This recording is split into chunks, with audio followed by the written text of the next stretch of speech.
areas that you can choose to work. You can work at the grassroots. What is grassroots? And what is the work that you can do at the grassroots? You're feeding dogs, that's grassroots work. You're taking care of them on the streets. Okay? So feeding, caring, what else? Rescues. Medical care. Rescues. Even the ABC program is grassroots work. Actually, hands-on work is called the grassroots work, okay? Then you're running shelters. What else can you do? You can go into education. If you're interested, like Shamlata's book, there are lots that you can do to educate people, writing articles, postings. You can create a program for schools, which is a dream for me. Many things that you can do in education. What else? Anything else? You can go into advocacy and lobbying. Maybe Anjali can tell us what we can do in advocacy and lobbying. No, you tell us. No, come on. Come on. What is it that you can do in advocacy and lobbying? What I did, I'm giving you a small example. You don't have to be a trained lobbyist. You don't have to be in your Vidhan Sabha to petition. Okay? You can start with small things, and that is also something you can do. At the max, you can help them lobby and advocate for the new PC Act to come in. Animal Welfare Act. Animal Welfare Act, sorry. The new Animal Welfare Act that they're trying to get in, that is what you can, at the central level. At your own local levels, leaflets. Leaflets about things. See, we have two types of leaflets. One leaflet now we have created is the one based on Claire's. No? Oh, you've done it already? Yeah, I'll send it to you. Okay. On FIAPO, Claire had sent a leaflet that she had distributed in Udaipur. Now I have modified it to suit my area, but it has been now printed, and now whenever the vans go for catching and releasing, one big problem we have is a couple of, I'm going to be very harsh here now, I'm sorry, forgive me, a couple of demented animal lovers, okay, and by demented meaning they don't want the dogs sterilized. Yes. And they have this fixed ideas that only female dogs should pick up, some say only male dogs should be picked up. And the female should go through the joy of motherhood and then you sterilize the male. How is she going to be a mother if the male is sterilized, for heaven's sake? So can we sterilize both? Then there are those who don't believe at all in sterilization, and those who are obsessed for some vague reasons. So this is a small number, and then there is a large number of those who don't want the dogs back. So we have prepared, we've done it in the past, we prepared leaflets that go, each catching and releasing time, one person goes and distributes the leaflets. Anything to educate the public who don't know, instead of getting angry with them, do they know? I mean, I didn't know before 2005, right? Several of us didn't know, who was it who spoke about not knowing anything about, you didn't know where the SPCA Noida was. Some of us didn't know that there's an ABC program. I came to know only in 2005 when I started thinking that aren't there better ways to deal with them instead of battering them to death?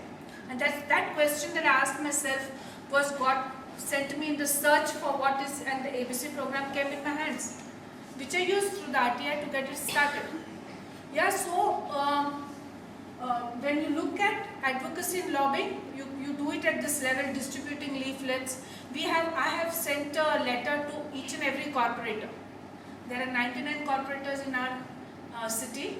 Each and every one of them got a letter from me personally, personalized letter with my signature, saying that this is our program, I need your support, you have always been so good, blah blah blah, and we are going to come on your areas. We have demarcated areas, days for catching in each area. So Thursday I'm coming to your, we'll be coming to Vashi centers in Vashi township. Navi Mumbai is developed into different smaller townships.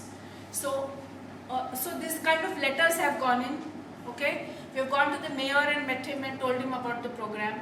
We have taken the permission to put small posters in the corporation building. which someone has taken off now. I'll have to develop new posters again. You can do a lot of small things to go about doing your advocacy work. Catch hold of shops. So what we did was, it's called mapping. It's very interesting. I'll tell you about mapping. We use it in social work because that's my background, masters in social work, and we use mapping to look for trails in child trafficking. I'll tell you what mapping is for animals also.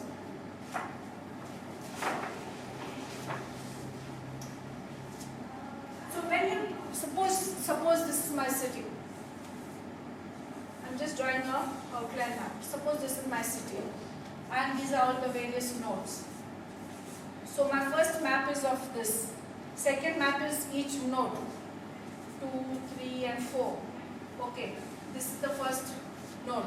Within this, where are the streets? You either get it out of Google or you can even get it from your corporations. They're supposed to have it.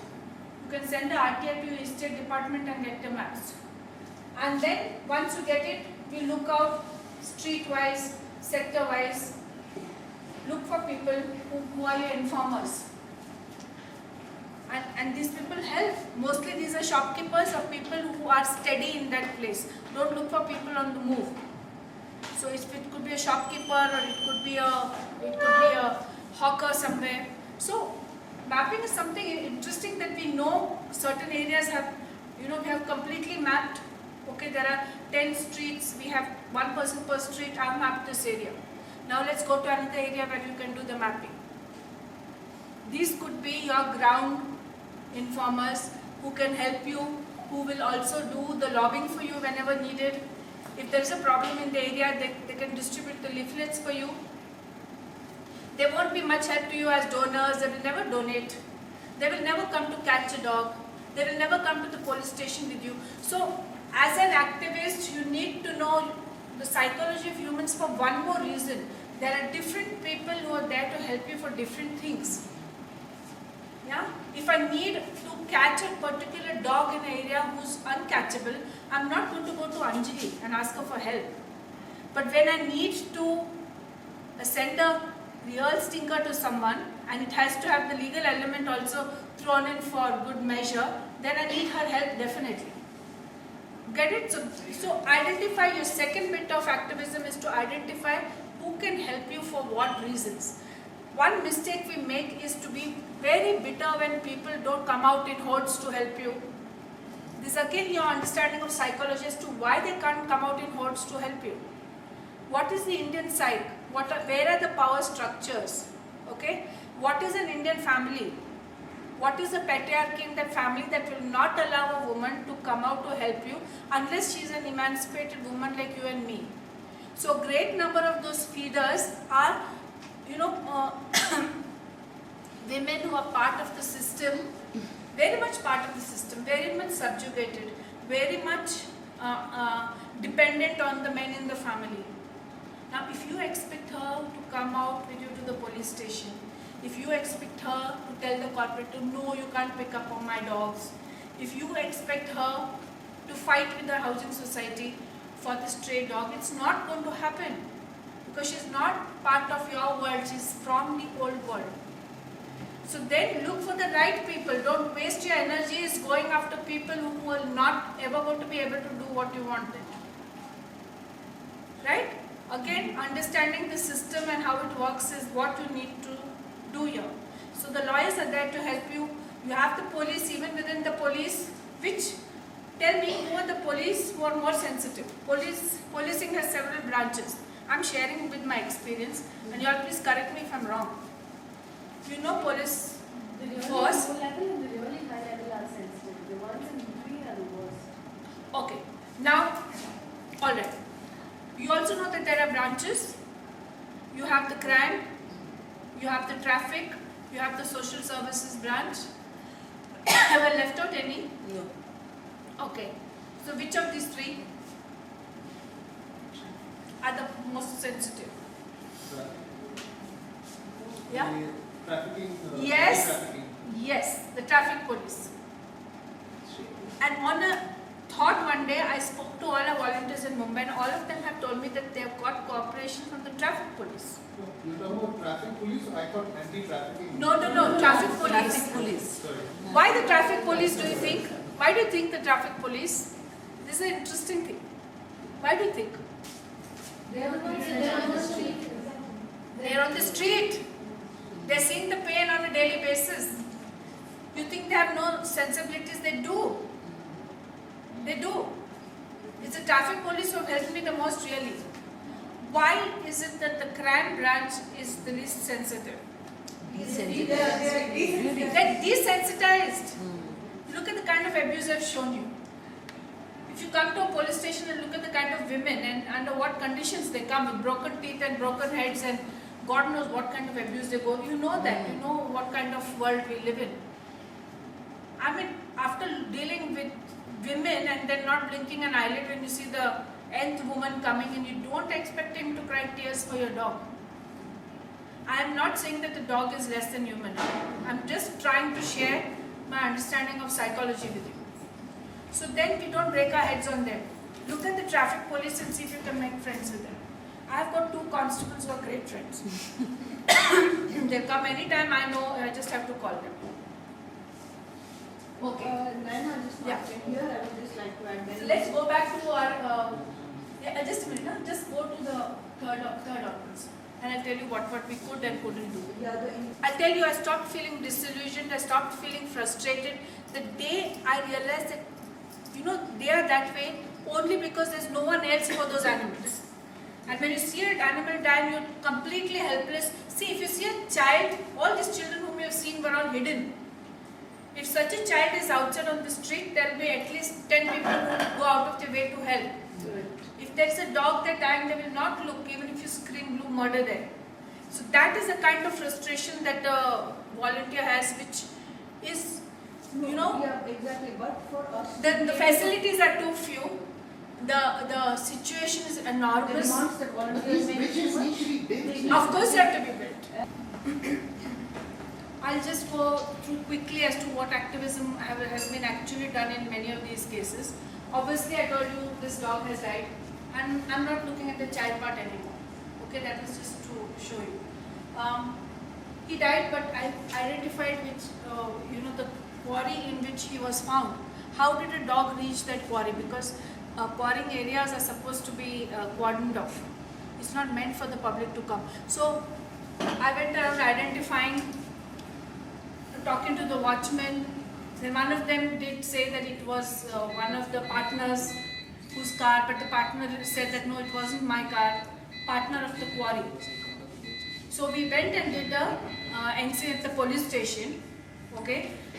Basically, I think in this kind of work, what has worked best, going also by, if you recall what she's talking about, how little presently the law can actually do, and how much time do you effort you put in, especially in cases where you cannot identify the abuser, is to create a lot of ruckus in and around that particular area so that the word spreads that okay, now there are people who are not going to tolerate it. Now these kind of things will not happen. So, though I knew that nothing is going to come out of this, I made it a point to go very often to that quarry, made a nuisance of myself, asking questions, getting in the way of your work. I went and met the partners, I made a racket there with 2-3 volunteers. Generally, we make nuisances of ourselves so that in the future this doesn't happen, and we have found that it has been pretty effective. It's a pretty effective way of a preventive intervention that you can think of doing, being a nuisance. I think your nuisance value has to be very high. I keep telling Anjali this the first time, she had a good laugh. Say, what do you mean my nuisance value is high? So well, yes, my nuisance value is high because they think, yaar, iske saath pange lene abhi. So they feel that okay, not with this person anymore. She can give us a headache, and that is important. Go to the next one. Here, we have gone with male volunteers to the, and one female volunteer of mine, she's great, young woman, and 2 male volunteers, college boys. We went to this truck terminus. We found out all what I've shared with you. He again created a big racket. I said, I have to know whose truck he was. How on earth was I going to find out really? But I knew I will never find the truck driver from whose truck. And This is they were, shocking. I didn't even know that this sort of thing happens. guess what? Shakuntala Musundar of Thane SPCA in Mumbai's meet, she told me that she knew of several people who have told her that, you know, on the national highways, when these trucks are going, they've seen this. She herself has seen it in 3 trucks that have been going in. Wondering what a monk is doing in this truck. She told me this. It's common all over India. It's just like on certain paths. It's all over India. Must be. The trucks that come long distance, traveling for many, many days. Everywhere, not only in India, everywhere. I mean, How shocking. not that- I now didn't that even it know happens in- there is- These kind of sadistic things happen a lot in Middle East, Pakistan. Animals are abused for these Yeah, kind yeah, of yeah. reasons. Yeah. So, Monkeys are actually, I mean, dangerous if they bite you. I mean, I can't believe it. No, but you know what they do? With baby monkeys, the madaris break off their teeth first. No? We've rescued so many. That's what they do. That's the first thing they do. And they just with a hammer or something. Well, have you gone to the circus as children, or even recently? Have you seen those little girls holding that thing, the bit in their mouth and turning round and round and round? Do you remember being very impressed in how they're doing this and how they're not falling off?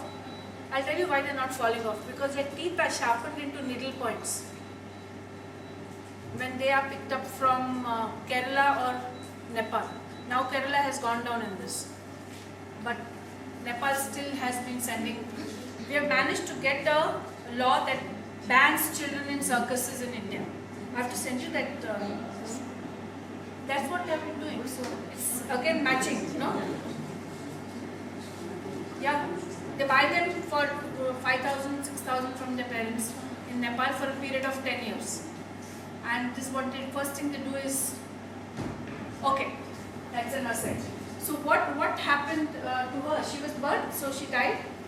We went there, we again created a ruckus there, and our boys went around finding out कि कौन है वो, using a few bad words कि कौन है वो so and so जिसको इसकी ज़रूरत पड़ी. You understood what I meant? I don't need to spell this out more. But we made a nuisance, and to make a nuisance is not just a one-time thing. You go repeatedly, you may need to act, you may need to say things like, how could this happen here, and who are these people doing it, and then taking your friendly policeman along to add to the nuisance value. It has not happened after the second monkey. And the informer that we have there saying that abhi idhar nahi aate hain. Well, I don't know, we may not have created too much of an impact, but at least in my area I know that this is not happening. Okay.